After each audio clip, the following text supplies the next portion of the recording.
اللهم أنت ونحن أنت العواد بالمغفرة ونحن العواد بالذنب. بسم الله الرحمن الرحيم. اعلموا أنما الحياة الدنيا لعب ولهو وزينة وتفاخر بينكم وتكاثر في الأموال والأولاد كمثل غيث أعجب الكفار نباته ثم يهيج فتراه مصفرا ثم يكون حطاما.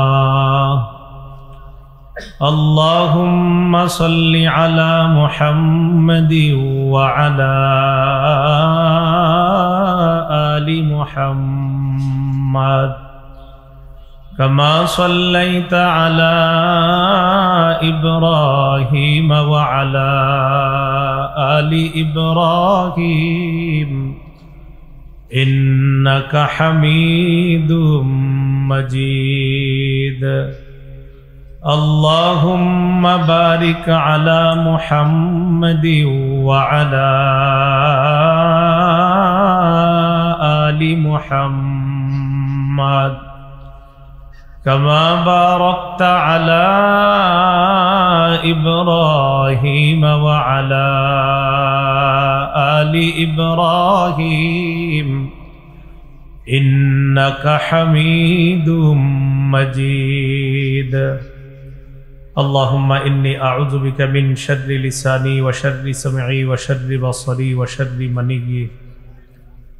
শরীয়তপুর ওলামা পরিষদ গোসাইরহাট থানা শাখার উদ্যোগে মরহুম আলহাজ শামসুর রহমান সাহেবের রুহের মাগফিরাত কামনায় ইসলাহি বয়ান ও দোয়া মাহফিলের প্রধান অতিথি জনাব আলহাজ নাহিম রাজ্জাক এমপি, মাননীয় সংসদ সদস্য শরীয়তপুর 3, প্রধান মেহমান জনাব আলহাজ জিয়াউর রহমান আহাদ মিয়া, ব্যবস্থাপনা পরিচালক বে গ্রুপ।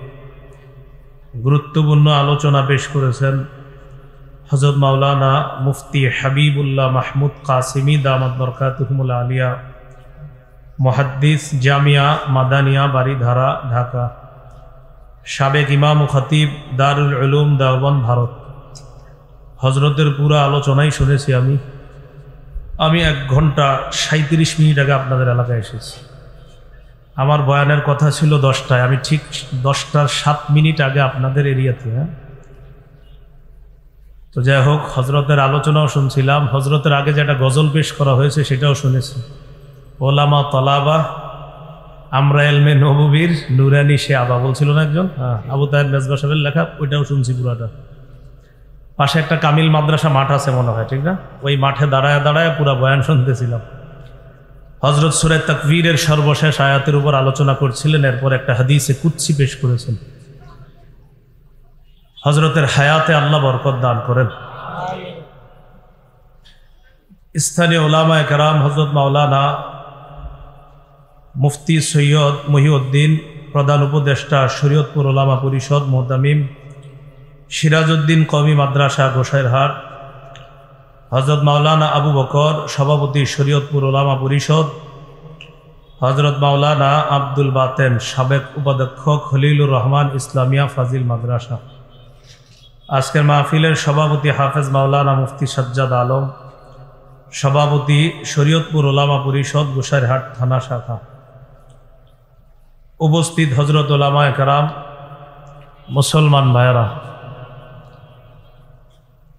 আল্লাহ পাক রব্বুল আলামিনের দরবারে শুকরিয়া আদায় করছি, আল্লাহ আমাদেরকে ইসলাহি মাহফিলে উপস্থিত হওয়ার তৌফিক দান করেছেন বলি আলহামদুলিল্লাহ। আমি আপনাদের সামনে সূরা হাদীদের 20 নম্বর আয়াতে কারিমা তেলাওয়াত করলাম।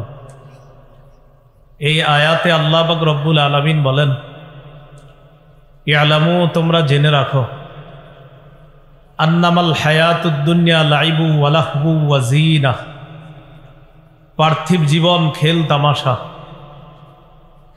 ওয়া জিনাহ বাহ্যিক চাকচিক্য, ওয়া তাফাখুরুম বাইনাকুম ওয়া তাকাসুরুন ফিল আমওয়ালি ওয়াল আওলাদ, আপোষের মাঝে গর্ব করা, সন্তানের আধিক্যতা, সম্পদের আধিক্যতা নিয়ে গর্ব করার নাম হলো পার্থিব জীবন। আমার এই পরিমাণ অর্থ সম্পদ আছে, আমার এই পরিমাণ সন্তান আদি আছে, এই জাতীয় পারস্পরিক গর্ব করার নাম হলো পার্থিব জীবন। এখানে আল্লাহ বলেছেন লাইবু ওয়ালাহকুন, খেল তামাশা। এটা দ্বারা উদ্দেশ্য হলো শৈশবকাল। এরপরে বলেছেন ওয়াজিনা, বাহ্যিক চাকচিক্য। এটা দ্বারা উদ্দেশ্য হলো যৌবনকাল। শৈশবকালে মানুষ খেলাধুলার প্রতি বেশি আগ্রহী হয়, যৌবনকালে সৌন্দর্যতার প্রতি মানুষ বেশি আকৃষ্ট হয়। এরপরে আল্লাহ বলেছেন ওয়া তাফাখুরুম বাইনাকুম ওয়া তাকাসুরুন ফিল আমওয়ালি ওয়াল আওলাদ। এটার দ্বারা উদ্দেশ্য বার্ধক্যকাল।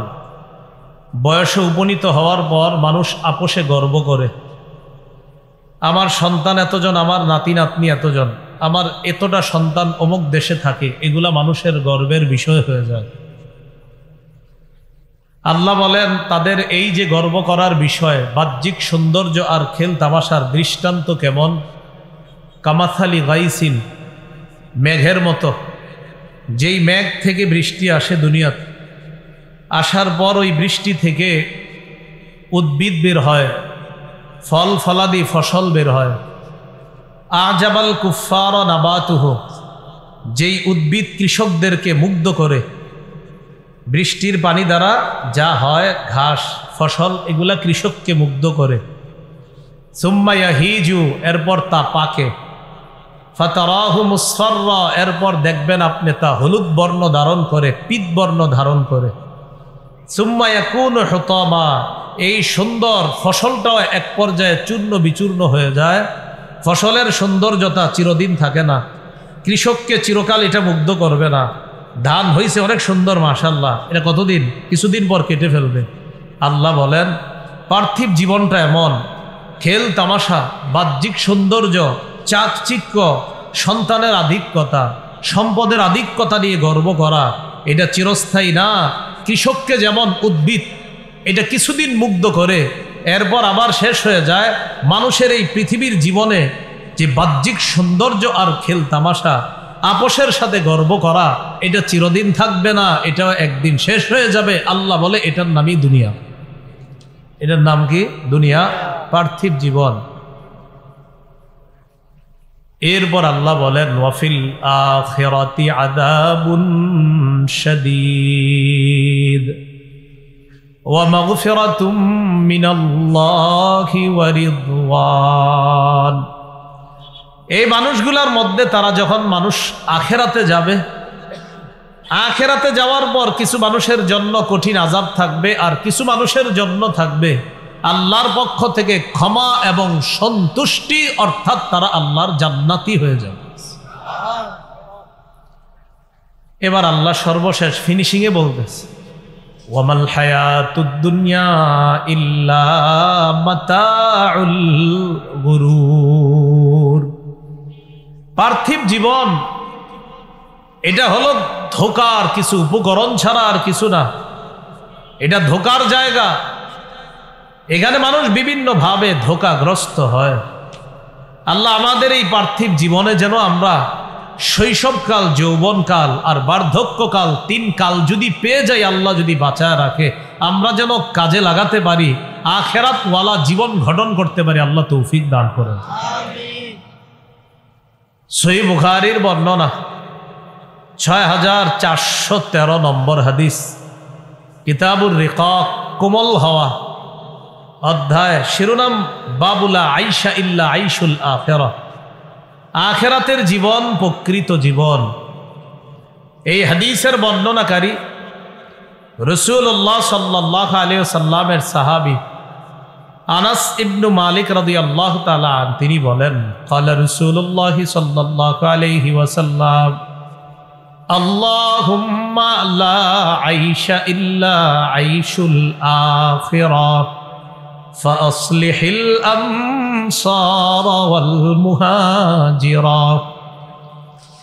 রাসূলুল্লাহ সাল্লাল্লাহু আলাইহি সাল্লাম বলেন, হে আল্লাহ, আখিরাতের জীবন প্রকৃত জীবন। আপনি আনসার আর মুহাজির সাহাবী, এই আমার আনসার মুহাজির সাহাবীদেরকে সংশোধন করে দেন, পরিশুদ্ধ করে দেন, তারা দুনিয়াতে থাকতেই যেন আখিরাতওয়ালা জীবন গঠন করে দুনিয়া থেকে যেতে পারে। তাহলে প্রকৃত জীবন দুনিয়ার না আখিরাতের? আখিরাতের। সহিহ বুখারী 6414 নম্বর হাদিস।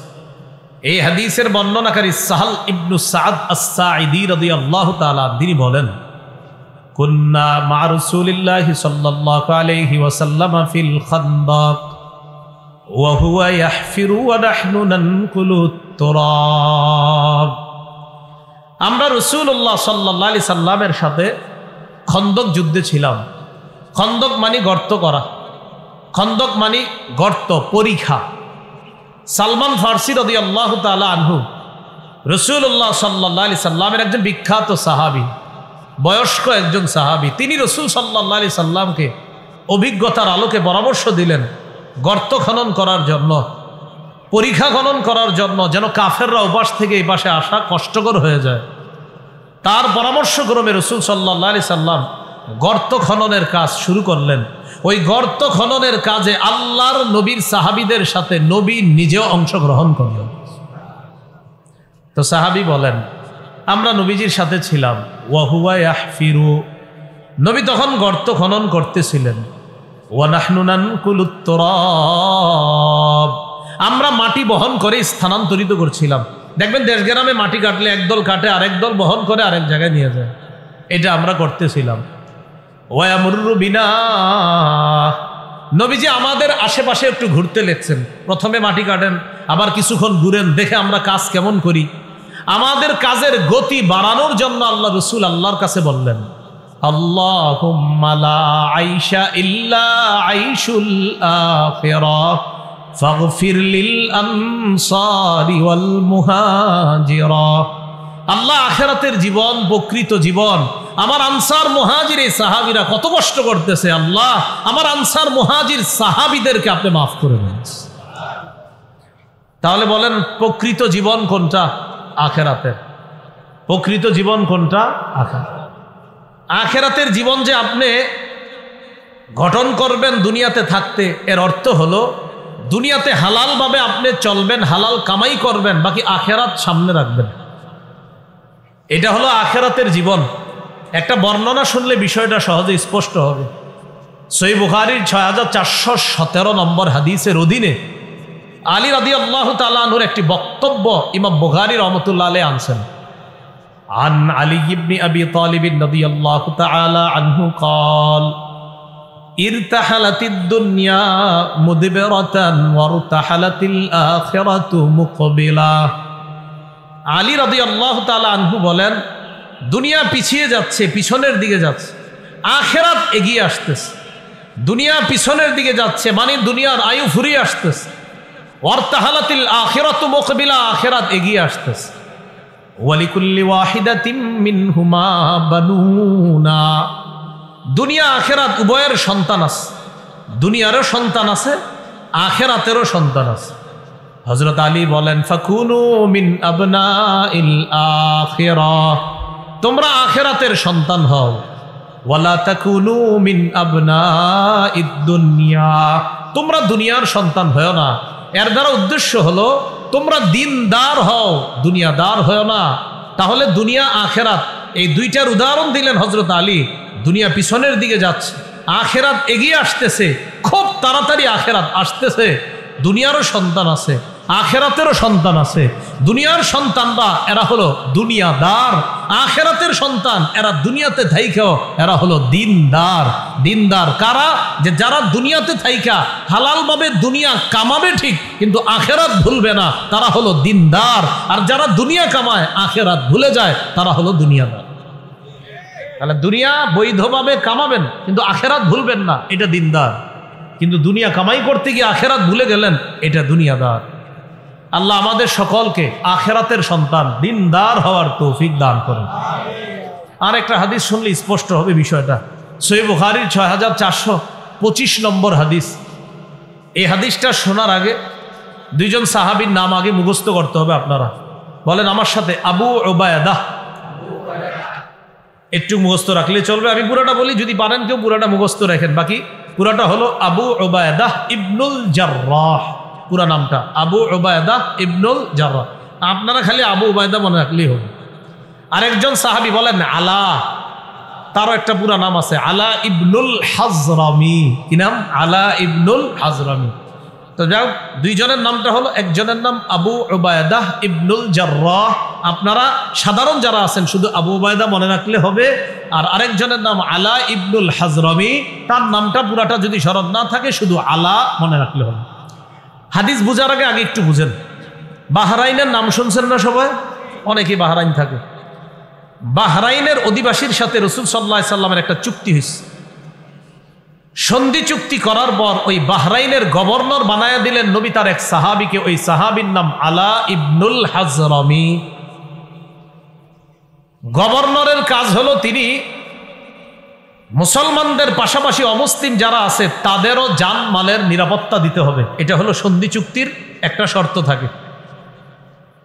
আর অমুসলিম যারা বসবাস করবে তারাও ট্যাক্স দিতে হবে বছরে বছরে, যেটা আমরাও এখনো দেওয়া হয়, ট্যাক্স নিয়ম এখনো আছে। এটাকে বলা হয় জিজিয়া, কর, ট্যাক্স। নবী কি করলেন? ওই ট্যাক্স আনার জন্য নবীর সাহাবী ওই যে আবু উবায়দা ইবনুল জাররাহ তাকে পাঠাইছেন। এবার বুঝে আসছে তো কথাটা? বাহরাইনের গভর্নর বানাইছে আলা রাদিয়াল্লাহু তাআলা। আর ওই গভর্নর যে ট্যাক্স উঠাবে, এই ট্যাক্স আনার জন্য নবী পাঠাইছেন আবু উবায়দা ইবনুল জাররাহ। এবার হাদিসটা শুনুন, সহিহ বুখারীর 6425 নম্বর হাদিস।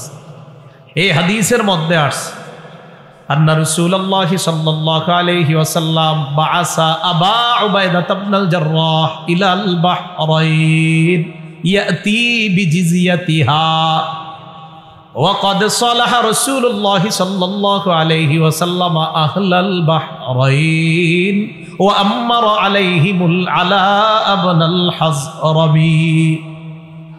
রাসূলুল্লাহ সাল্লাল্লাহু আলাইহি সাল্লাম তার সাহাবী আবু উবায়দা ইবনুল জাররাহকে বাহরাইনে পাঠাইলেন কর আনার জন্য, ট্যাক্স আনার জন্য। বাহরাইনের গভর্নর নবী বানিয়েছিলেন যেই সাহাবীকে, তার নাম আলা। আবু উবায়দা ইবনুল জাররাহ বাহরাইন গেলেন, ট্যাক্স নিলেন, নেওয়ার পর আবার বাহরাইন থেকে মদিনায় চলে আসলেন। মদিনায় আসার পর রাতের বেলা তিনি মদিনায় এসে উপস্থিত হয়েছেন। মানে রাতের বেলা বলতে এমন সময় আসছে যে একটু পরেই ফজরের নামাজ। একটু পরে কি নামাজ? যেমন আজকে আমি ঢাকা যেও ফজর পাবো না আমার মনে হচ্ছে, এই জন্য কোথাও ফজর পড়তে হবে। হ্যাঁ, এই জন্য সময়ের প্রতি খুব গুরুত্ব রাখা দরকার আসলে। যাই হোক, আল্লাহ আমাদেরকে বোঝার তৌফিক দান করেন। রাসূলুল্লাহ সাল্লাল্লাহু আলাইহি সাল্লামের সাহাবী আবু উবায়দা ইবনুল জাররাহ তিনি আসলেন মদিনায়। সামিয়াতিল আনসার বিকুদুমিহি, আনসাররা তার আগমনের সংবাদ শুনছে যে আবু উবায়দা মাল নিয়ে আসছে বাহরাইন থেকে মদিনায়। ফাওয়াফাতহু সালাতাস সুবহি মা রাসূলিল্লাহি সাল্লাল্লাহু আলাইহি ওয়াসাল্লাম। আনসারগণ নবীজির সাথে ফজরের নামাজে অংশগ্রহণ করছে। ফালাম্মান সারাফা, নবী যখন সালাম ফিরাইছে, তাআররাদুলা, সব সাহাবীরা নবীর সামনে গিয়ে বসছে। সালাম ফিরানোর পর সবাই নবীর সামনে গিয়ে বসছে। ফজরের পরে দেখবেন আমাদের দেশের ইমাম সাহেবরাও মুসল্লি দিকে মুখ করে বসে, তো নবীও মুসল্লিদের দিকে মুখ করলেন, আর সাহাবীরা একদম নবীর সামনে গিয়ে বসছে। ফাতাবাসসামা রাসূলুল্লাহ সাল্লাল্লাহু আলাইহি ওয়াসাল্লাম হিনা রাআহুম, নবী তার সাহাবীদেরকে দেখে একটা মুস্কি হাসি দিলেন। সবাই একটা মুস্কি হাসি দেন। হ্যাঁ, কি হাসি? মুস্কি হাসি দেওয়া নবীজির সুন্নাত। আকসারা তাবাসসুমান, সবসময় একটা মুস্কি হাসি চেহারায় লেগেই থাকতো। সুবহানাল্লাহ। একটা মুস্কি হাসি দিলেন সাহাবীদেরকে দেখা। বলেন তো কেন হাসছে? মানে বুঝাইতেছে, ও সম্পদের কথা শুনছো এই জন্য আমার কাছে কাছে এসে পড়ছো, ঠিক না? এরকম। নবীজি বলতেছে, দেখেন, আযুন্নুকুম সামি'তুম বিকুদুমি আবি উবায়দা ইবনুল জাররাহ, আমার ধারণা তোমরা আবু উবায়দার আগমনের সংবাদ শুনেছো। আন্নাহু জাআ বিমালিন, আর সে কিছু সম্পদ দিয়ে আসছে, এটা শুনছো, তাই সালাম ফিরানোর সাথে সাথে আমার সামনে এসে বসছো, ঠিক না? সাহাবীরা সবাই বললেন, ক্বালু আজাল ইয়া রাসূলুল্লাহ, হুজুর জি এই জন্যই বসছি, আপনার সামনে আইসা এই জন্য বসছি। এবার নবীজি যে কথাগুলো বললেন গুরুত্ব দেন। নবী বললেন, আবশিরু ওয়া আম্মিলু মা ইয়াসুররুকুম, সুসংবাদ গ্রহণ করো, আশা করো ওই জিনিসের যা তোমাদেরকে আনন্দ দিবে। সুসংবাদ গ্রহণ করো, ওই মালের আশা করো যেই মাল তোমাদেরকে আনন্দ দিবে। তাহলে এখান থেকে বোঝা যায় মালের জন্য নবীর সামনে সাহাবায়ে কেরাম আশাটা দোষণীয় না, মাল বৈধভাবে গ্রহণ করাটা দোষণীয় না। এখান থেকে বোঝা যায় নবী বলছে সুসংবাদ গ্রহণ করো এবং যেই মাল তোমাদেরকে আনন্দ দিবে এই জন্য তোমরা আশাবাদী হও। তাহলে এই হাদিস থেকে বোঝা যায় বৈধ সম্পদের জন্য আশাবাদী হওয়া এটা দোষণীয় নয়। এতটুকু বুঝছেন তো সবাই? বিসমিল্লাহ, আল্লাহুম্মা লাকাল হামদু ওয়া লাকাল শুকর। এরপর নবী বলেন, মাল ফাকরা আখশা আলাইকুম, শোনো তোমরা, আমি দুনিয়া থেকে বিদায় নেওয়ার পর তোমরা দারিদ্রতার মধ্যে পড়ে যাবা এই আশঙ্কা আমি করি না, তোমরা দরিদ্র হয়ে যাবা এই আশঙ্কা আমি করি না। ওয়ালাকিন আখশা আলাইকুম আন তুবসাতা আলাইকুমুদ দুনিয়া কামা বুসিতাত আলা মান কানা ক্বাবলাকুম ফাতানাফাসুহা কামা তানাফাসুহা। তোমরা দারিদ্রতার মধ্যে পড়ে যাবে এই আশঙ্কা আমি করি না। আমার আশঙ্কা আমি পৃথিবী থেকে বিদায় নেওয়ার পর তোমাদের সামনে দুনিয়া এমনভাবে বিছিয়ে দেওয়া হবে যেমন তোমাদের পূর্ববর্তীদের কাছে দুনিয়া বিছিয়ে দেওয়া হয়েছে। ফাতানাফাসুহা কামা তানাফাসুহা, তাদের সামনে দুনিয়া বিস্তৃত করে দেওয়ার পর, দুনিয়া ব্যাপকভাবে দেওয়ার পর তারা দুনিয়া পাওয়ার জন্য দুনিয়ার প্রতিযোগিতায় যেইভাবে লিপ্ত হয়েছে তোমরাও দুনিয়া পাওয়ার আশায় এইভাবে লিপ্ত হয়ে যাবা। ওয়া তুলহিয়াকুম কামা আলহাতহুম, আর দুনিয়া তাদেরকে যেমন আখেরাত ভুলিয়ে দিয়েছে তোমাদেরকেও দুনিয়া আখেরাত থেকে বিমুখ করে দিবে, আমি নবীর এই আশঙ্কা হয়। তাহলে কি শিখলাম হাদিস থেকে? প্রথম অংশ, দুনিয়া বৈধভাবে কামাই করবা, সুসংবাদ গ্রহণ করো, আশাবাদী হও, কোনো সমস্যা না। সাথে সাথে বলতেছে আমার আশঙ্কা দারিদ্রতার সীমার মধ্যে তোমরা পড়ে যাবা, তোমরা ফকির হয়ে যাবা সবাই, এই আশঙ্কা আমি করি না। আমি আশঙ্কা করি দুনিয়া এত বেশি তোমাদের সামনে আসবে যেমন অতীতের উম্মতের সামনে এসেছে, আসার পর তারাই দুনিয়া কামাই করতে গিয়ে আখেরাত থেকে বিমুখ হয়ে গিয়েছে, তেমনি তোমাদেরকেও দুনিয়া আখেরাত থেকে বিমুখ করে দিবে, এই ভয় আমার হয়, এই আশঙ্কা আমার হয়। এখন আপনারা বলেন দুনিয়া পেয়ে মানুষ আখেরাত ভুলে যাওয়া এই জাতীয় সংখ্যা কম না অনেক বেশি? দুনিয়া পায় আখেরাত ভুলে যায়। এই কথাটা আল্লাহ 25 পারা শুরু পৃষ্ঠায় বলছে, وَإِذَا أَنْعَمْنَا عَلَى الْإِنسَانِ أَعْرَضَ وَنَأَى بِجَانِبِهِ وَإِذَا مَسَّهُ الشَّرُّ فَذُو دُعَاءٍ عَرِيضٍ। আল্লাহ বলেন আমি যখন মানুষকে নেয়ামত দান করি মানুষ আমার থেকে মুখ ফিরায় নেয়, আমাকে এড়িয়ে চলে।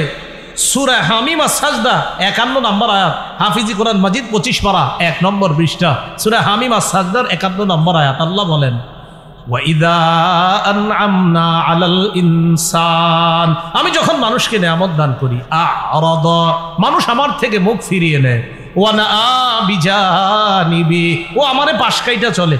দেখেন কি কথা বলে আল্লাহ, আমি যখন ওরে নেয়ামত দেই ও আমার থেকে মুখ ফিরে নেয়, আমারে পাশ কেটে চলে, ও আমার থেকে বিমুখ হয়ে যায়। ওয়াইদা মাসসাহুশ শাররু ফাযু দুআইন আরিদ, আর কোন বিপদ যখন তাকে স্পর্শ করে লম্বা চওড়া দোয়াওয়ালা বনে যায়, লম্বা চওড়া দোয়াওয়ালা বনে যায়। কয়জন সুখের সময় হুজুরে বলছেন হুজুর আমার বাসায় একটু আসেন দোয়া করবেন, বলেন? হ্যাঁ, সবাই বিপদে পড়ে হুজুরের বাসায় নেওয়ার আগে বলে কি হুজুর এবার যেই কারণে আপনাকে আনছি, কি কারণে? এই সমস্যা, একটু দোয়া করেন। আপনি দেখবেন সমস্যা ছাড়া কয়জন দোয়া চাইছেন বলেন? অথচ আল্লাহ বলছে আমি যখন নেয়ামত দান করি ও আমারে এড়িয়ে চলে, আমারে পাশ কেটে চলে, ও আমারে ভুলে যায়, আর ওরে যখন বিপদ স্পর্শ করে লম্বা চওড়া দোয়াওয়ালা বনে যায়, বিশাল বড় এক দোয়ার আয়োজন করে। আল্লাহ আমাদেরকে সুখের সময় আল্লাহকে বেশি স্মরণ করার তৌফিক দান করেন। তিরমিজির একটা হাদিস সামনাত করে লিখে রাখবেন সারা জীবন, 2466 নম্বর হাদিস। এই হাদিসটা হাদিসে কুদসি। হাদিসে কুদসি কাকে বলা হয়? আমার আগে হযরত মাওলানা মুফতি হাবিবুল্লাহ মাহমুদ কাসিমি সাহেব তার বয়ানের শুরুতে হাদিস কাকে বলে আর কুদসি কাকে বলে এই ব্যাপারে আলোচনা করেছে, আমি শুনেছি সব। 2466 নম্বর হাদিস তিরমিজির। এই হাদিসের মধ্যে আসছে আল্লাহ পাক রব্বুল আলামিন বান্দাদেরকে আমাকে আপনাকে ডাইকা বলে দেখেন কি বলে, ইয়া আদম তাফাররাগ লিইবাদাতি আমলা আস-সাদরাকা গিনা ওয়া আসুদ্দা ফাকরাক। হে আদম সন্তান, তুমি আমার ইবাদতের জন্য একটু ফারেগ হও, সময় বের করো, সুযোগ বের করো, যথাসাধ্য চেষ্টা করো আমার ইবাদতের জন্য। আমলা সদরকা গিনা, আমি আল্লাহর ওয়াদা, তুমি যদি আমার ইবাদতের জন্য যথাসাধ্য চেষ্টা করে সময় বের করে আমার ইবাদত করো, আমি তোমার হৃদয়টাকে ঐশ্বর্যে পরিপূর্ণ করে দিব, ধনাঢ্যতায় পরিপূর্ণ করে দিব। ওয়া আসুদ্দা ফাকরাকা, আমি তোমার দারিদ্রতা দূর করে দিব। ওয়া ইল্লা তাফআল, তুমি যদি আমার ইবাদতের জন্য ফারেগ না হও, সময় বের না করো, যথাসাধ্য চেষ্টা না করো, তাহলে কি করব? মালাতু ইয়াদাইকা শুগলা, তোমার দুই হাত আমি ব্যস্ততার মধ্যে এমন ভাবে ব্যস্ত করে দিব, তোমার ব্যস্ততা কখনো শেষ হবে না। যত তোমারে হুজুররা দাওয়াত দেয় নামাজ পড়ার জন্য, তুমি শুধু বলবা ব্যস্ত আছি, বিজি আছি, এই ব্যস্ততা তোমার শেষ হবে না যদি আমার ইবাদতের জন্য সময় না দাও। তোমার দুই হাত এমন ব্যস্ততার মধ্যে ফালায় দিব, ব্যস্ততা কোনোদিন শেষ হবে না। শুধু বলবে আমি ব্যস্ত, আমি ব্যস্ত। ওয়ালাম আসুদ্দা ফাকরাকা, তোমার দারিদ্রতা কোনোদিন দূর করব না। দেখতে আপনি মনে করবেন কোটিপতি, খোঁজ নিয়ে দেখবেন ব্যাংকে লোন আছে 20 কোটি, তার টেনশন দূর হইল কোথায়? আল্লাহ আমাদেরকে বুঝার তৌফিক দান করেন। তো আবু উবায়দা ইবনুল জাররাহ রাদিয়াল্লাহু তাআলা আনহু যে সম্পদ নিয়ে আসছে, হালালভাবে সম্পদ কামাই করা কি নিষেধ? নিষেধ না, নিষেধ হলো আখেরাত ভুলে যাওয়া। আখেরাত সামনে রেখে আমরা যেন দুনিয়াতে চলে আখেরাতওয়ালা জীবন তথা দিনদার হতে পারি, আল্লাহ তৌফিক দান করেন। সহিহ বুখারীর বর্ণনা 6415 নম্বর হাদিস। প্রকৃত জীবনে যদি জান্নাত পেয়ে যাই, এই জান্নাতের চাবুক রাখার একটা জায়গার ব্যাপারে রাসূল বলেন, ক্বালা রাসূলুল্লাহ সাল্লাল্লাহু আলাইহি ওয়াসাল্লাম, মাউদিউ সাউতিন ফিল জান্নাতি খায়রুম মিনাদ দুনিয়া ওয়া মা ফিহা, জান্নাতে চাবুক পরিমাণ জায়গা দুনিয়া আর দুনিয়াতে যা কিছু আছে সব কিছুর চাইতে উত্তম। আখিরাতের প্রকৃত জীবন যেন আমরা কামাই করতে পারি, আল্লাহ তৌফিক দান করেন। সহিহ বুখারীর 6416 নম্বর হাদিস। এই হাদিসের বর্ণনাকারী আব্দুল্লাহ ইবনে ওমর রাদিয়াল্লাহু তাআলা আনহুমা, তিনি বলেন, আখাযা রাসূলুল্লাহ সাল্লাল্লাহু আলাইহি ওয়াসাল্লাম বিমানকিবি, রাসূলুল্লাহ সাল্লাল্লাহু আলাইহি সাল্লাম আমার কাঁধ ধরলেন। কোন কোন নুসখায় আছে বিমানকিবিয়া, আমার দুই কাঁধ ধরলেন। দুই কাঁধ ধরার পর আমাকে আল্লাহর নবী বললেন, কুন ফিদ দুনিয়া কাআন্নাকা গরীবুন আও আবিরুস সাবিল, তুমি দুনিয়াতে এমন ভাবে থাকো যেন তুমি একজন আগন্তুক, যেন তুমি একজন পথিক মুসাফির, আগন্তুক, অপরিচিত। তাহলে আমার পরিচয় কি? তোমার পরিচয় হলো জান্নাতে, আমি মুসাফির মানি। তাহলে আমার আসল ঠিকানা কোথায়? হাদিস দ্বারা বোঝা যায়, নবী বুঝাইতে চায় প্রতিটা মুমিনের আসল ঠিকানা হলো আল্লাহর জান্নাত। এই জন্য দুনিয়াতে আগন্তুকের মতো থাকা, অপরিচিত ব্যক্তির মতো থাকা, মুসাফিরের মতো থাকা। এই হাদিসের শেষে আব্দুল্লাহ ইবনে ওমর রাদিয়াল্লাহু তাআলা আনহুমার একটা বক্তব্য আছে। ওয়া কানা ইবনে ওমর ইয়াকুলু ইদা আমসাইতা ফালা তানতাজিরিস সাবাহ ওয়া ইদা আসবাহতা ফালা তানতাজিরিল মাসা। আব্দুল্লাহ ইবনে ওমর বলেন, যখন তুমি সন্ধ্যায় উপনীত হও সকালের অপেক্ষা করো না, যখন তুমি সকালে উপনীত হও সন্ধ্যার অপেক্ষা করবা না। ওয়া খুয মিন সিহহাতিকা লিমারাদিকা, তুমি সুস্থ অবস্থায় অসুস্থ অবস্থার জন্য কিছু গ্রহণ করে নাও। ওয়া মিন হায়াতিকা লিমাউতিকা, তুমি জীবন থাকতে মরণের অবস্থার জন্য কিছু গ্রহণ করে নাও। এর মানে অসুস্থ হইলে ইবাদত করতে চাইলেও করতে পারবা না বেশি, তাই সুস্থ থাকতে বেশি ইবাদত করো, যেন অসুস্থ অবস্থায় তোমার সওয়াব বন্ধ না হয়। আপনারা এটা বিশ্বাস করেন না? অসুস্থ অবস্থায় যদি, সুস্থ অবস্থায় যদি ইবাদত করি, করতে করতে মনে করেন অসুস্থ হয়ে গেলাম, এই মুহূর্তে যদি ইবাদত নাও করতে পারি, আল্লাহ সওয়াব বন্ধ করবে না। সুবহানাল্লাহ। একটা হাদিস শুনেন, তাহলে বিষয়টা স্পষ্ট হবে, বিশ্বাস হবে আপনাদের। মুসনাদে আহমদ হাদিসের কিতাব 6895 নম্বর হাদিস। এই হাদিসের মধ্যে আসছে, ক্বালা রাসূলুল্লাহ সাল্লাল্লাহু আলাইহি ওয়াসাল্লাম ইন্নাল আবদা ইযা কানা আলা তরিকাতিন হাসানাতিন মিনাল ইবাদা, কোন বান্দা যখন ইবাদতের উত্তম একটা পদ্ধতি গ্রহণ করে, গ্রহণ করার পর এক বান্দা প্রতিনিয়ত ভালো ভালো ইবাদত করে, সুম্মা মারিদ, হঠাৎ কিলা লিল মালাকিল মুআক্কালি বি, অসুস্থ হয়ে যাওয়ার পর তার সাথে নিয়োজিত যেই ফেরেশতা তার সওয়াব লেখে, আমল নামা লেখে, ওই ফেরেশতাকে আল্লাহর পক্ষ থেকে বলা হয় উক্তুব বিমিসলি আমালিহি ইযা কানা তালিকা, আমার বান্দা সুস্থ থাকার সময় ইবাদত করলে যেই সওয়াব তোমরা লিপিবদ্ধ করতা, আমি জানি আমার বান্দা এখন সুস্থ থাকলে এই আমলগুলা করত, অসুস্থতার কারণে করতে পারতেছে না, আমি আল্লাহ তো কম দেই না, আমার বান্দা অসুস্থতার কারণে যেই ইবাদতটা এতদিন করত এখন করতে পারে না, সমস্যা নাই ফেরেশতা তোমরা সওয়াব লেখা বন্ধ করবে না, লিখতে থাকো সওয়াব। এই হাদিস থেকে আমরা শিখলাম প্রিয় ভাইয়ারা, অসুস্থ অবস্থার আগে সুস্থ অবস্থার সময় কিছু গ্রহণ করা। তাই রাসূলুল্লাহ সাল্লাল্লাহু আলাইহি সাল্লাম মুস্তাদরাকে হাকিম বাইহাকির একটা বর্ণনা আসছে, ক্বালা রাসূলুল্লাহ সাল্লাল্লাহু আলাইহি ওয়াসাল্লাম ইগতানিম খামসান ক্বাবলা খামসিন, পাঁচটি বিষয়ের আগে পাঁচটি বিষয়কে মূল্যায়ন করো। এক নম্বর, শাবাবাকা ক্বাবলা হারামিক, তুমি বুড়া হয়ে যাওয়ার আগে যৌবন কালটাকে মূল্যায়ন করো, বার্ধক্যে পৌঁছার আগে যৌবন কাল মূল্যায়ন করো। দেখেন আপনি বয়োবৃদ্ধ হয়ে যাওয়ার পর কয়েক রাকাত নফল নামাজ বেশি পড়তে চাইলেও পারবেন না, কষ্ট হইতেছে, দাঁড়াই থাকতে পারতেছেন না।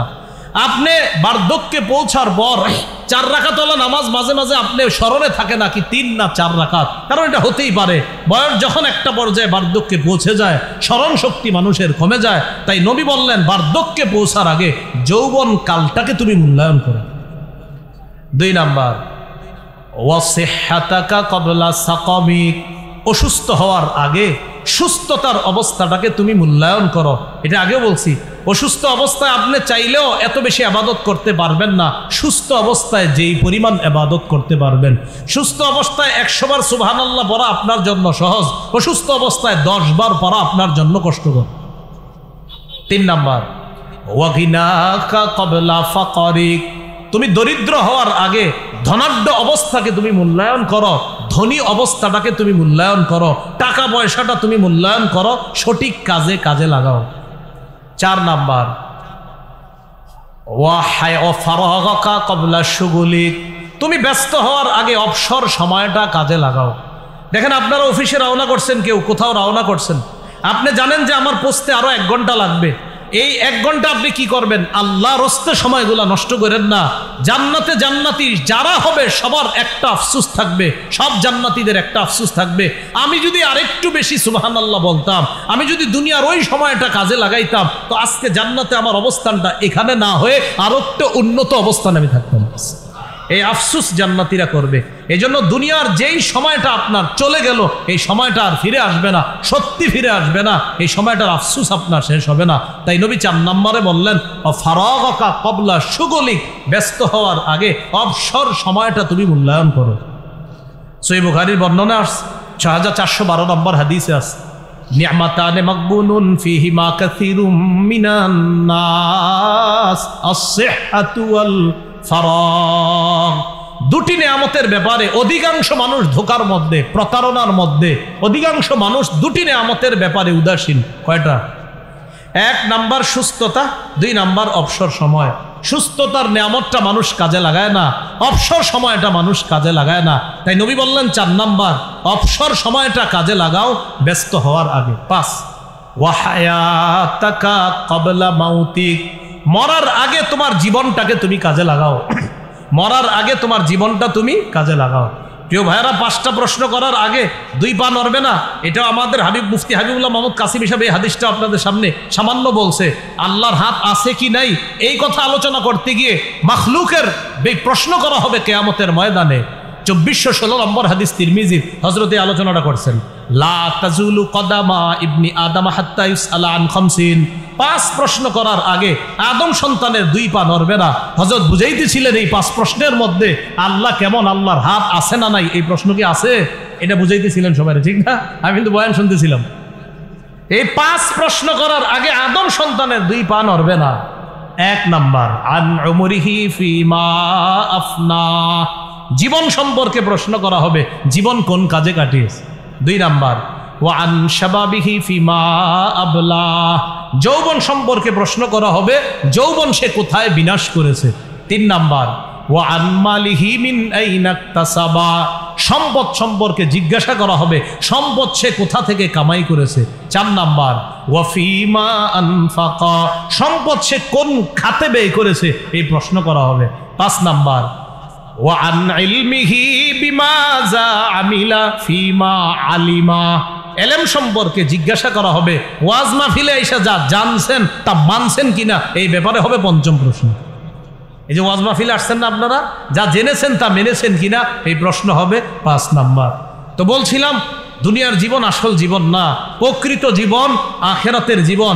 এই আখেরাতের প্রকৃত জীবনটা যেন আমরা সবাই গ্রহণ করতে পারি, আল্লাহ তৌফিক দান করেন। এই জন্য বলেন আমার সাথে, ধোঁকা খাওয়া যাবে না। বলেন বলেন দুনিয়া কামাই করতে গিয়ে ধোঁকায় পড়া যাবে না। ধোঁকা হলো আখেরাত ভুলে যাওয়া। তাহলে দুনিয়া কামাই করা দূষণীয় না, হালালভাবে কামাই করা দূষণীয় না, বাকি কামাই করতে গিয়ে ধোঁকা খাওয়া যাবে না। হুজুর ধোঁকা খাওয়া কি? দুনিয়া কামাই করতে গিয়ে আখেরাত ভুলে যাওয়া, এটা ধোঁকা খাওয়া। সহিহ বুখারীর একটা হাদিস শুনেন, 6433 নম্বর হাদিস। এই হাদিসের বর্ণনাকারী উসমান ইবনে আফফান রাদিয়াল্লাহু তাআলা, তার থেকে হাদিসটা বর্ণনা করছেন হুমরান ইবনে আবান। এখানে অনেক ওলামা হযরত আছেন, মূল মতনে আছে আন্না আবান, ইমাম বুখারী শেষে বইলা দিছে এই ইবনে আবান দ্বারা উদ্দেশ্য হুমরান ইবনে আবান। এই হুমরান ইবনে আবান বলেন, আতাইতু রাসূলুল্লাহ আতাইতু উসমান ইবনে আফফান বিতুহুরিন, আমি হযরত উসমান গনির কাছে ওযুর পানি নিয়ে আসলাম। ওয়া হুয়া জালিসুন আলাল মাকআইদি, তিনি আসনে বসা ছিলেন। ওযুর পানি নিয়ে আসার পর আমি তাকে দিলাম, তিনি ওযু করতে লাগলেন। ফাতাওয়াদ্দাআ ফাআহসানাল উযুআ, সুন্দরভাবে ওযু করলেন। ওযু করার পর হযরত উসমান বললেন, রাআইতুন নাবিয়্যা সাল্লাল্লাহু আলাইহি সাল্লাম তাওয়াদ্দাআ, আমি নবীজিরে ওযু করতে দেখছি, ফি হাযাল মাজলিসি, এই মজলিসে, এই বৈঠকে, এখানেই নবীরে আমি ওযু করতে দেখছি। ফাআহসানাল উযুআ, সুন্দরভাবে ওযু করেছেন। এরপরে শুনেন নবী বলেছেন, মান তাওয়াদ্দাআ মিসলা হাযা, আমার এই ওযুর মতো আমার যেই উম্মত ওযু করবে, সুম্মা আতাল মসজিদে, অতঃপর মসজিদে আসবে, সুম্মা রাকাআ রাকাতাইন, অতঃপর 2 রাকাত নামাজ পড়বে, সুম্মা জালাসা, এরপর বসবে, গফিরা লাহু মা তাকদ্দামা মিন যামবি, তার আগের সব গুনাহ মাফ করে দেওয়া। এটা দুখুলুল মসজিদ উদ্দেশ্য হতে পারে। আমরা এই সুন্নতটা সবাই ভুলে গেছি। ওযু করে মসজিদে গিয়ে প্রবেশ করেই 2 রাকাত নামাজ, এই সুন্নাহটা সবাই ভুলে। শরীয়তপুর ওলামা পরিষদের উদ্যোগে মাহফিল, ওলামা হযরত সহ সবাইকে আমি উদাত্ত আহ্বান জানাই, জুমার দিন আপনারা যখন মসজিদে অনেক আগে আগে আসেন, 2 রাকাত নামাজ পড়বেন ইনশাআল্লাহ। কারা কারা পড়বো ইনশাআল্লাহ? এই হারিয়ে যাওয়া সুন্নতটা ইনশাআল্লাহ আমরা জিন্দা করবো তো ইনশাআল্লাহ। পরে প্রায় মানুষ ভোট যাচ্ছে, বসে যাচ্ছে, ঢুকতেছে, বসে যেতেছে। অনেকে তো মাশাআল্লাহ 11:30টায় চলে আসে, 11:15টায় চলে আসে। হুজুর তো আলোচনা শুরু করে 12:25, 30, লম্বা সময় আপনি মসজিদে বসে আছেন। তো যখন ঢুকলেন, ঢুকেই 2 রাকাত নামাজ পড়বেন, নামাজের আগে বসবেন না, 2 রাকাত নামাজ পড়বেন, এরপর বসবেন। যদিও মাসালা আছে কবলাল জুমার মধ্যে ওই দুখুলুল মসজিদ তাদাখুল হবে কি হবে না, সেই মাসালাও আছে, সেটা ভিন্ন কথা। আমরা শুধু এতটুকু, দুখুলুল মসজিদের আমলটা শুধু জুমার দিন না, আর অন্যান্য নামাজ আছে আপনার, যেই নামাজগুলা, ওই নামাজে আমরা যখন ঢুকবো, ঢুকার পর 2 রাকাত দুখুলুল মসজিদ পড়বো। বলেন ইনশাআল্লাহ। আল্লাহ আমাদেরকে তৌফিক দান করেন। এরপরে কবলাল জুমা 4 রাকাত, এটা আদায় করলেন। যদিও মুফতিয়ানে কেরাম বলেন যে কবলাল জুমার মধ্যেই দুখুলুল মসজিদ তাদাখুল হবে কি হবে না, এই নিয়ে তাদের চমৎকার আলোচনা আছে। আমি আবার ফিকহি আলোচনা করি না, এটা আমাদের আবরারের আলোচনা। মাশাআল্লাহ, আল্লাহ তৌফিক দান করেন, হায়াতে বরকত দান করেন। তো বলছিলাম রাসূলুল্লাহ সাল্লাল্লাহু আলাইহি সাল্লাম বলেন, আমার মতো ওযু করবে, করার পর মসজিদে যাবে, যাওয়ার পর 2 রাকাত নামাজ পড়বে, নামাজ পড়ার পর এরপর বসবে, তার আগের সব গুনাহ মাফ করে দেওয়া হবে। এরপর নবী যেটা বললেন, হাদিসের শেষে নবী বলেন, শোনো, লা তাগতাররু, তোমরা ধোঁকা খাও না। হাদিসের শেষে নবী বলেন, তোমরা ধোঁকা খাও না। এই হাদিস শুধু লা তাগতাররু দ্বারা ইমাম বুখারী তরজমাতুল বাবের সাথে শুধু লা তাগতাররুকে মিলাইছে, আর পুরো হাদিস আনছেন শুধু লা তাগতাররুকে উনি শিরোনামের সাথে মিলাইছে, যে দুনিয়ার ধোঁকায় পড়ে এমন ধোঁকা খাওয়া যাবে না যেই ধোঁকা আমাদেরকে আখিরাত থেকে বিমুখ করে দেয়। তাহলে বলেন তো, ওলামা ছাড়া অন্য সাধারণরা বলেন, দুনিয়া হালালভাবে কামাই করা কি নিষেধ? নিষেধ কোনটা? দুনিয়া কামাই করতে গিয়ে কোনটা ভুলে যাওয়া? আখিরাত। তাহলে দুনিয়া হালালভাবে কামাই করা, দোষণীয় না, দোষণীয় সেটা দুনিয়া কামাই করতে গিয়ে আখিরাত ভুলে যাওয়া। তাহলে আমরা আখিরাত কোনোভাবেই ভোলা যাবে না, ঠিক আছে না ইনশাআল্লাহ? এই জন্য ওলামায়ে হজরতদের অনুষ্ঠান এটা, তাদের সোহবতে বেশি বেশি যাবেন। এই জামানায় মুসলমান ভাইয়ারা যত বেশি আলেমদের সান্নিধ্যে যাবেন তত লাভ হবে। কারণ এটা এমন এক সময় চলতেছে যে সময়টা হলো আপনার বরকত হয় না। তিরমিজির বর্ণনা 2332 নম্বর হাদিসে আল্লাহ রসুল বলেন, লা তাকুমুস সাআ হাত্তা ইয়াতাকারাবাজ জামান, কিয়ামত ততক্ষণ হবে না যতক্ষণ সময় পরস্পর সংকুচিত না হবে। নবী বলেন, হাত্তা তাকুনা সানাতু কাশ-শাহরি, বছর হয়ে যাবে মাসের মতো, ওয়া শাহরু কাল জুমআ, মাস হয়ে যাবে সপ্তাহের মতো, ওয়া তাকুনুল জুমআতু কাল ইয়াউম, সপ্তাহ হবে একদিনের মতো, ওয়া ইয়াকুনুল ইয়াউমু কাস-সাআ, একদিন হবে এক ঘন্টার মতো, ওয়া তাকুনুস সাআতু কাদ-দারমাতি বিন-নার, ঘন্টা হবে অগ্নিস্ফুলিঙ্গের মতো, আগুন হঠাৎ উপরে গেছে আবার নামছে, ঘন্টা এত তাড়াতাড়ি চলে যাবে। খতিব সাহেবদেরকে জিজ্ঞাসা করেন, জুমা আজকে পড়ায়, আবার 2 দিন পরে এসে পড়ে জুমা। হ্যাঁ, ওনাদের বিবিরা স্মরণ করায় দেয় বৃহস্পতিবারে, কালকে তো জুমা, কালকে জুমা। মানে অর্থাৎ সময় আপনার এখন বরকত পাওয়া যাচ্ছে না আপনি। এই জন্য দেখবেন রমজান মাস কাটাইছি না আমরা, হঠাৎ দেখবেন প্রথম তারাবি শুরু হয়ে গেছে এরকম। তো এই জন্য আলেমদের সোহবতে যত বেশি যাওয়া যায়। সহিহ বুখারীর 6434 নম্বর হাদিস, নবী বলেন, ইয়াযহাবুস সালিহুন আল আউয়াল ফাল আউয়াল, নেককাররা একে একে চলে যাবে। নবী বলেন, নেককাররা একে একে চলে যাবে। তাবকা হুফালাতুন কাহফালাতিশ শাঈরি আওয়াত তামর, খেজুর আর জবের অব্যবহার্য অংশ যেমন, খেজুরের অব্যবহার্য যেই অংশগুলা যেমন পড়ে থাকে, মানুষগুলা হয়ে যাবে এমন ওই অব্যবহার্য অংশের মতো হয়ে যাবে। দামি মানুষ দুনিয়াতে থাকবে না, নেককাররা একে একে চলে যাবে। 2020 সাল থেকে একটু দেখেন আমাদের দেশের ওলামায়ে কেরাম কি পরিমাণ, আমাদের শেখুল ইসলাম রহমতুল্লাহ আলাইহি সহ কি পরিমাণ ওলামায়ে কেরামের বিদায়। 2012 থেকে আপনার শুরু হয়েছে, শেখুল হাদিস রহমতুল্লাহ আলাইহি গেলেন, 2 মাস ব্যবধানে আমিনী রহমতুল্লাহ আলাইহি চলে গেলেন। এরপর মোটামুটি অনেকদিন আমরা মুরব্বীদের মাথা হাতে ছিলাম, কিন্তু আস্তে আস্তে আপনার কাজী মুতাসিম বিল্লাহ রহমতুল্লাহ আলাইহি সহ 2020-এ আপনার অনেক মুরব্বীদেরকে আমরা হারিয়ে ফেলেছি। এই জন্য ভাই, ইয়াযহাবুস সালিহুন আল আউয়াল ফাল আউয়াল, নেককাররা একে একে চলে যাবে। তাই নেককার মানুষ দুনিয়াতে ওলামায়ে কেরাম যারা আছে তাদের সান্নিধ্যে যান, তাদের কাছে যান। ওলামা, তুলাবা, সুলাহা, আওয়াম সবার মাঝে একটা মোহাব্বত তৈরি করেন। খতিব সাহেবের কাছাকাছি গিয়ে বয়ান শুনবেন প্রতি জুমায়, সবার আগে আগে মসজিদে যাবেন, আজান পড়ার পর সবার আগে আগে মসজিদে যাবেন। এইভাবে আমরা প্রতিটা সময়কে আমরা মূল্যায়ন করব। বলেন সবাই ইনশাআল্লাহ, মূল্যায়ন করব তো সবাই ইনশাআল্লাহ। আল্লাহ তৌফিক দান করেন। তাহলে একটু সর্বশেষ প্রশ্ন করি, বলেন তো প্রকৃত জীবন কোন জীবন? দুনিয়া হালালভাবে কামাই করা নিষেধ, হালালভাবে কামাই করতে গিয়ে কি ভুলে যাওয়া নিষেধ? আখিরাত। আল্লাহ আমাদের সকলকে দুনিয়ার সামনে রেখে নয়, বরং আখিরাত সামনে রেখে যেন দুনিয়াতে আমরা চলতে পারি। আল্লাহ তৌফিক দান করেন। সুবহানাল্লাহি ওয়া বিহামদিহি, সুবহানাকাল্লাহুম্মা ওয়া বিহামদিকা, আশহাদু আল্লা ইলাহা ইল্লা আনতা আস্তাগফিরুকা ওয়া আতুবু ইলাইক। একটা ঘোষণা দেওয়ার জন্য বলা হয়েছে, মিম্বরের আমানত আমার সংকলন, এটা 5ম 6ষ্ঠ খণ্ডও বের হয়েছে। আগে ছিল 4 খণ্ড, এখন 5ম 6ষ্ঠ খণ্ড অনলাইনে পাওয়া যায়। আপনাদের যাদের লাগবে অনলাইন থেকে সংগ্রহ করবেন। 5ম খণ্ডের আলোচনা হলো ইসলামের প্রথম ভিত্তি নিয়ে, 6ষ্ঠ খণ্ডের আলোচনা ইসলামের দ্বিতীয় ভিত্তি মানে নামাজ নিয়ে আলোচনা। আজকে একদল তারা এখানেও নিয়ে এসেছে কিতাবগুলা, তো অনলাইনে যেই টাকায় পান এখান থেকে হয়তো তারা আরও কমে দিয়ে দেয়। তো আপনাদের যাদের লাগবে, এখানে ওরা গাড়িতে নিয়ে এসেছে, বাকি গাড়িটা যেই গাড়িতে নিয়ে এসেছে ওই গাড়িটা আবার আমি নিয়ে এসেছি, এই জন্য গাড়ি থেকে সংগ্রহ করতে গিয়ে গাড়ির কাজ ভাঙা যাবে না, ঠিক আছে? তো এই জন্য আপনারা গাড়ি থেকে যদি সংগ্রহ করেন ওদের থেকে সংগ্রহ করতে পারেন। প্রথম খণ্ডটা যারা নেবেন স্বামী স্ত্রী একদম মুখস্থ করে ফেলবেন। আমি বারবার বলি, 64টা অধিকার সন্তানের প্রথম খণ্ডে, এটা একদম জামাই বউ মুখস্থ করে ফেলবেন, ওই আলোকে সন্তানকে বড় করবেন। দ্বিতীয় খণ্ডে শিরিক, বেদাত, কুফর, তাওহীদ। তৃতীয় খণ্ডে হালাল হারাম। চতুর্থ খণ্ডে স্বামীর 24টা অধিকার, স্ত্রীর 19টা অধিকার। পঞ্চম খণ্ডে ইসলামের প্রথম ভিত্তি। আমাদের মুফতি হাবিবুল্লাহ মাহমুদ কাসিমি সাহেব যে বিষয় নিয়ে আলোচনা করেছেন এটা পঞ্চম খণ্ডের আলোচনা, অর্থাৎ হুজুর তো আলোচনা করেছেন আপনার ওমা তাশাউনার উপর ইমানে মুফাসসাল আর মুজমাল নিয়ে, তো ওখানে বিস্তারিত আলোচনা আছে।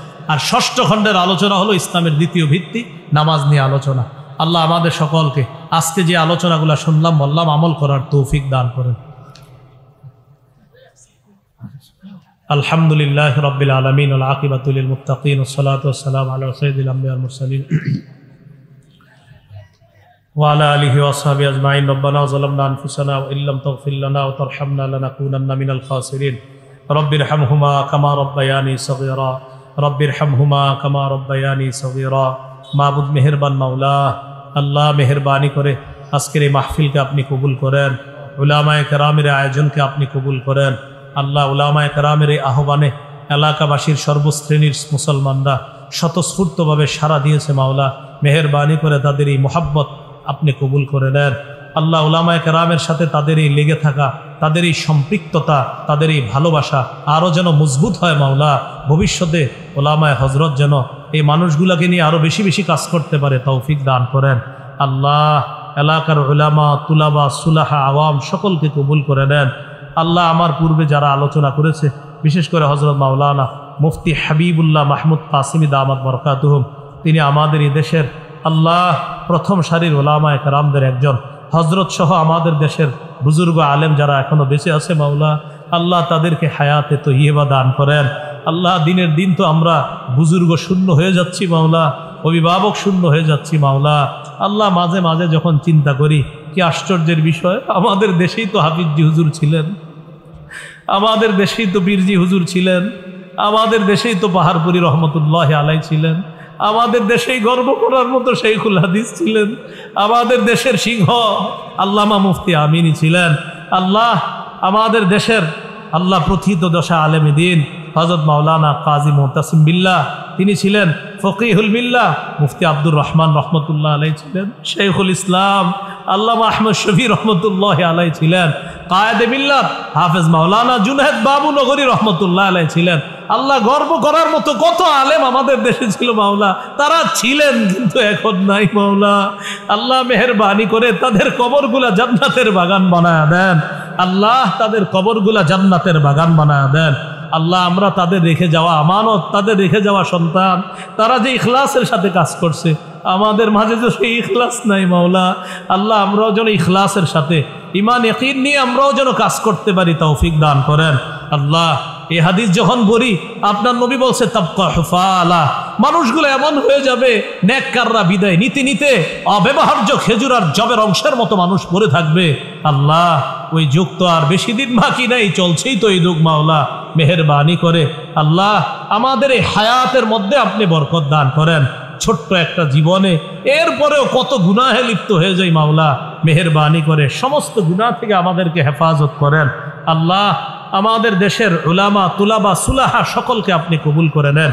বিশেষ করে মরহুম আলহাজ শামসুর রহমান রহমতুল্লাহ আলাই, আল্লাহ তার রুহের মাগফিরাত কামনায় দোয়া চেয়েছে মাওলা, আল্লাহ তার কবরটা জান্নাতের বাগান বানায়া দেন। আল্লাহ শামসুর রহমান তার কবরটা জান্নাতের বাগান বানায়া দেন। তিনি সহ নারী পুরুষ যারা কবর জগতে আছে তাদের কবরগুলা জান্নাতের বাগান বানায়া দেন। আল্লাহ আপনার কাছে আমার বিশেষ একটা আবদার, আজকে যাদের সামনে বসছি মাওলা, যারা আমার সামনে বসছে মাওলা, সবার সাথে আবার জান্নাতে দেখা করায়া দেন। আল্লাহ আমার এই আরজিটা আপনি এই মুহূর্তে কবুল করে নেন। আল্লাহ আল্লাহ এই আরজিটা আপনি কবুল করে নেন। আমরা জানি আল্লাহ আমাদের তো অনেক গুনাহ মাওলা,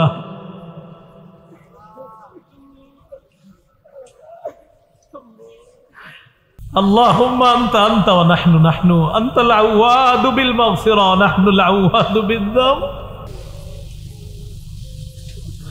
আল্লাহ আমরা বারবার গুনাহ করি, আপনি কত মায়া করে বারবার মাফ করে দেন। এত গুনাহ করার পরেও কত সুন্দর আলো দিলেন, বাতাস দিলেন। নামাজ পড়ি না, অলসতা করি, এরপরেও খাবার বন্ধ করে দেন নাই। আল্লাহ আমাদেরকে মাফ করে দেন, আমাদেরকে মাফ করে দেন। আজকে থেকে সকলকে 5 ওয়াক্ত নামাজি বানায়া দেন। আল্লাহ সকলকে 5 ওয়াক্ত নামাজি বানায়া দেন। আল্লাহ সকলকে 5 ওয়াক্ত নামাজি বানায়া দেন।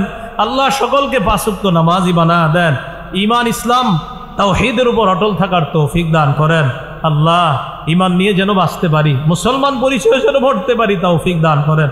আল্লাহ ফিলিস্তিনের মুসলমানদেরকে হেফাজত করেন, গাজার মুসলমানদেরকে হেফাজত করেন, সকল ষড়যন্ত্র থেকে আমাদের এই দেশের মানুষকে হেফাজত করেন। আল্লাহ পার্বত্য অঞ্চলকে আপনি হেফাজত করেন। আল্লাহ আমাদের মুফতি হাবিবুল্লাহ মাহমুদ কাসিমি সাহেব শেষের দিকে যে গুরুত্বপূর্ণ কথাগুলো বলেছে মাওলা, এই কথার গুরুত্ব অনুধাবন করে আমাদের দেশের উলামায়ে কেরাম সহ সর্বস্তরের মুসলমানরা যেন একজোট হয়ে এই ষড়যন্ত্রের মোকাবেলা করতে পারে, তৌফিক দান করেন। আল্লাহ আমাদের দোয়া আপনি কবুল করেন। আল্লাহ আমি মুসাফির মানুষ, ঢাকার উদ্দেশ্যে রওনা করব। সহি সালেমে নিরাপদে পৌঁছায়া দিয়েন। আমার মতো অনেকে তাদের গন্তব্যে রওনা করেছে, করতেছে, করবে। মাওলা সকলকে নিরাপদে আপন গন্তব্যে পৌঁছায়া দেন। আল্লাহ আমাদেরকে মাফ করে দেন।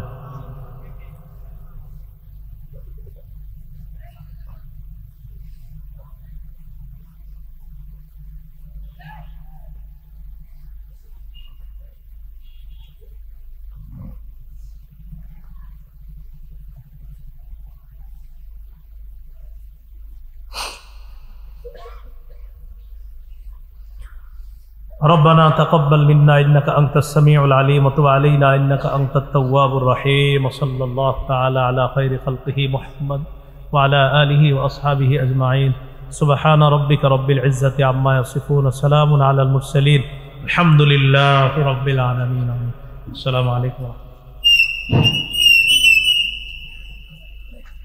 الله الحمد لله দূর দূরান্ত থেকে আগত সকল মুসলিম ভাইদেরকে অসংখ্য ধন্যবাদ জানাচ্ছি।